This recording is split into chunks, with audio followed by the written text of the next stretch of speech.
Hey there. Just felt like talking again.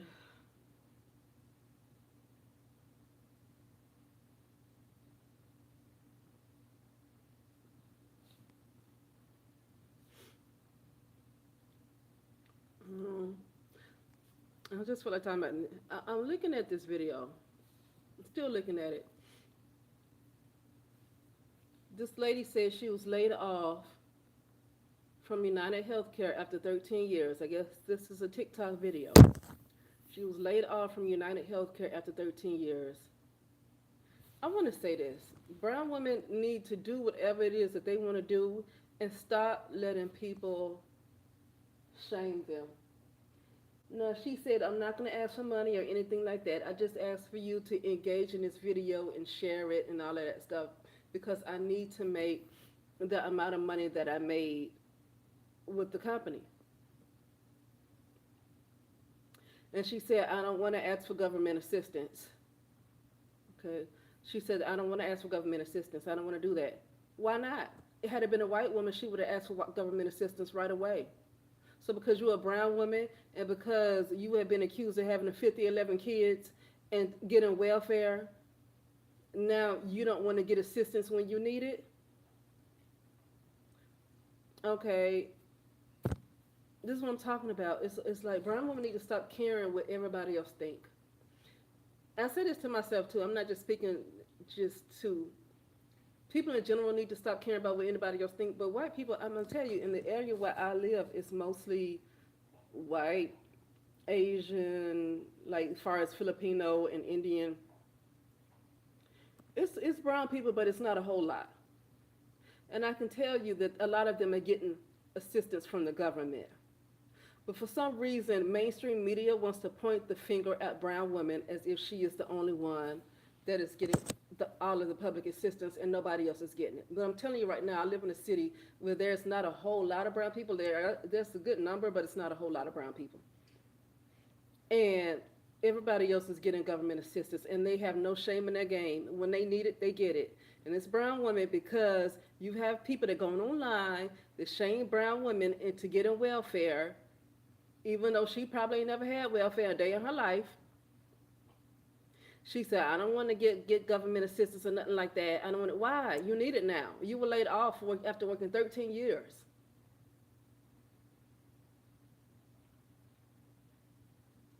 You know, another thing is brown women keep talking about how strong they are. So I was seeing other clips about you. Just one thing about a brown woman, well, they say black woman, you know. But one thing about a brown woman, once you knock us down, we're just gonna get back up. We are resilient. We are. I mean, brown women are just going on and on about how strong they are. I don't want to go on and on about how strong I am to give people more of a reason to keep attacking me.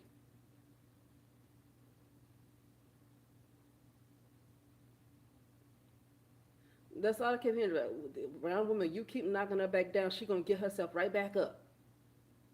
Well, that's true, but I don't like that. You know, Dick Gregory talked about how his wife, right?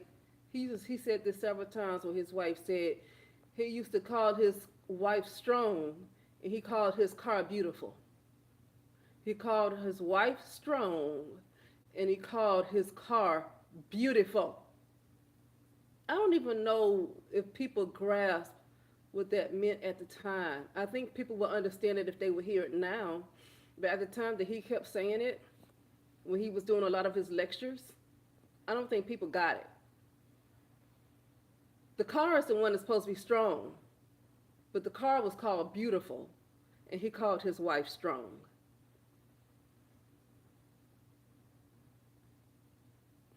Just like, oh, you can take it, you can take it. Stop being a victim. I don't care if they cut your head off. Stop crying about it. Stop being a victim. I don't care if they cut off your nose and your ears and took out your eye. Stop being a victim. You're gonna be all right. Nobody else is told to like. Everybody else have a right to care. Now I'm not going to sit there and try to. This is not for me to defend brown women.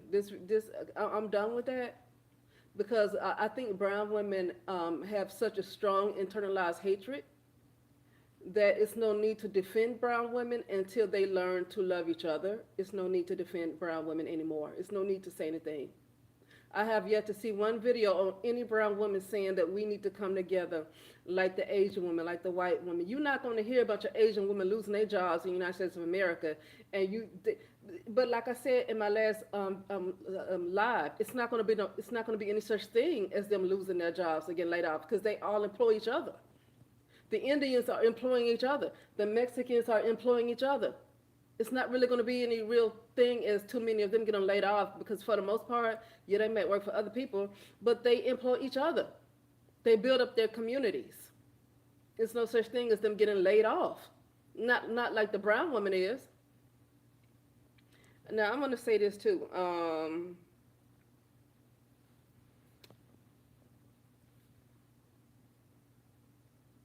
Oh, that strong black woman stereotype. You know, I don't know where that came from. That came way back from like doggone civil rights and probably really before even that, like Harriet Tubman days. And what's the name? Ain't I a Woman? The lady that wrote the poems, Ain't I a Woman? Um, but it's that strong black woman thing been going around a long time, and that needs to stop. But I'm gonna tell you, I feel like this right here is done to the brown woman. Whether you need to go potty, you need to potty. Okay. The brown women were the backbone of the community. And when you disenfranchise a brown woman and take them down like that, then there's no more community.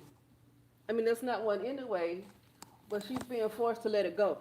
Because she can't hold up the community. If she can't hold up herself, she can't hold up the community. So I really think the brown woman is being forced to just let the community go. She cannot hold up the community no more. She can't have no more children for anybody because she don't have a job. And she know I'm just going to tell the truth because everybody else know it. She can't really get pregnant by her counterpart and depend on her counterpart that looks like her. She can't depend on it. So now they don't even need to be getting pregnant right now. Okay, so this is pretty much just letting the brown community. It's just pretty much just disenfranchising the brown woman to a lowest point because it's an attack on the community. She is the backbone of the community. You get her, the community is done. Now I'm not holding on to the community. I've been done with the community. Oh, I see you. Okay, I've been done with the community. But a lot of them still want to be pro-black. A lot of them still want to be pro-black, and they don't have any room to be pro-black anymore. They don't have any. A lot of these. I'm gonna be honest with you. A lot of these brown women who are Democratic, and a lot of these brown women that got laid off, some of them could have been Republican, honestly. But a lot of these brown women who are Democratic, they have a habit of being pro-black. And none of this is happening. They don't have the room, the energy to be pro-black. They don't have the energy to give to their community anymore. They don't have the energy for it. They have to think about themselves now. And honestly, I'm not interested in lifting a finger because I said on my last live that brown women need to come together. All of these brown women have talents. They all are so creative. And they use their creative juices to help out other people who don't care about them and don't bring it to each other.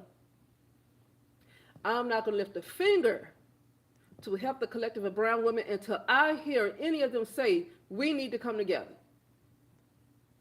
I'm not interested in giving you a bunch of money just so you can continue to be your pro-black self and just carry on like, no, Asian, because then I'm tired of brown women just thinking individual. You're an individual. You have an individual unit of consciousness. Yeah, you have your own personality and feelings and all. Yeah, you're an individual person in that sense. But you should be a unit.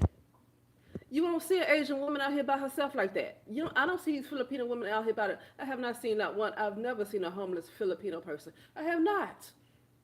I don't hardly see homeless Asians. I don't think I ever seen it before. I don't think I ever seen it. They know they need to come together. They understand that you have to work together. They get it. Okay. Brown women for some reason can't see it because they so used to giving the energy to everybody else, and I'm not interested in reaching out like that until these ladies realize that it's time to come together and work together like all the rest of these communities. And I'm talking about brown women need to come together. That's it, brown women. That's it. Because I don't really hear anybody else really speaking on it except for brown women mostly. I mean, you might hear other people providing commentary, but nobody's like really trying to reach out and help brown women right now. I don't see it. I don't see brown women trying to reach out and help each other. The brown women with jobs saying, "Hey, let's come together." I don't hear that either. See, this is the issue. It's such a lack of unity. But anyway,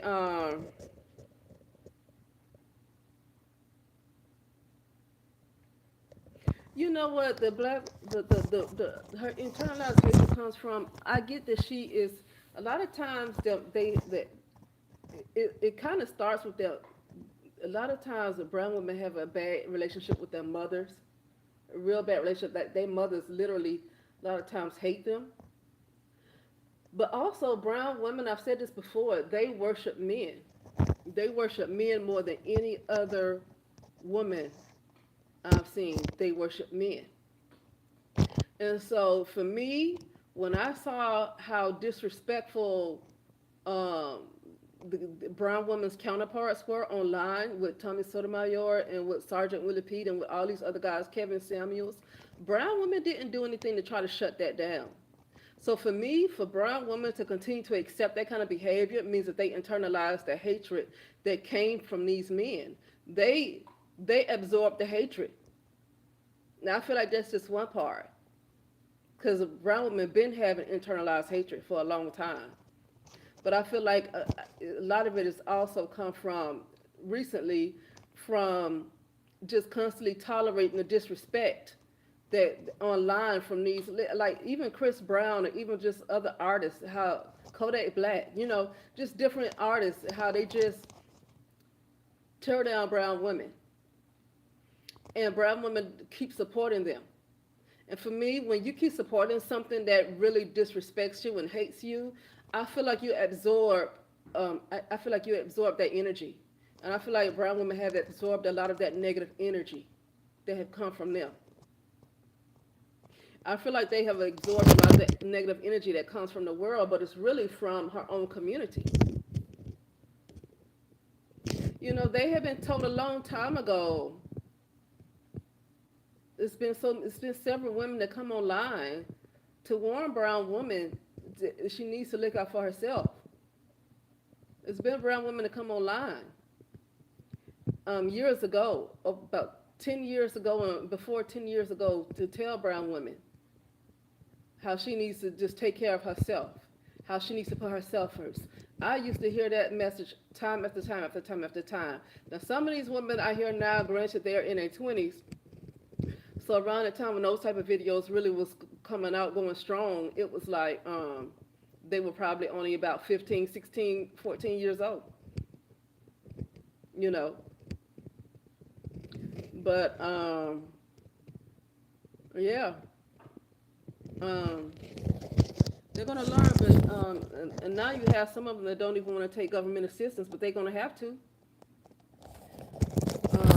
But if the government don't want to help them, I mean, it has to be a way that brown women collectively can come together. But that probably just will not happen, like I say, because they don't.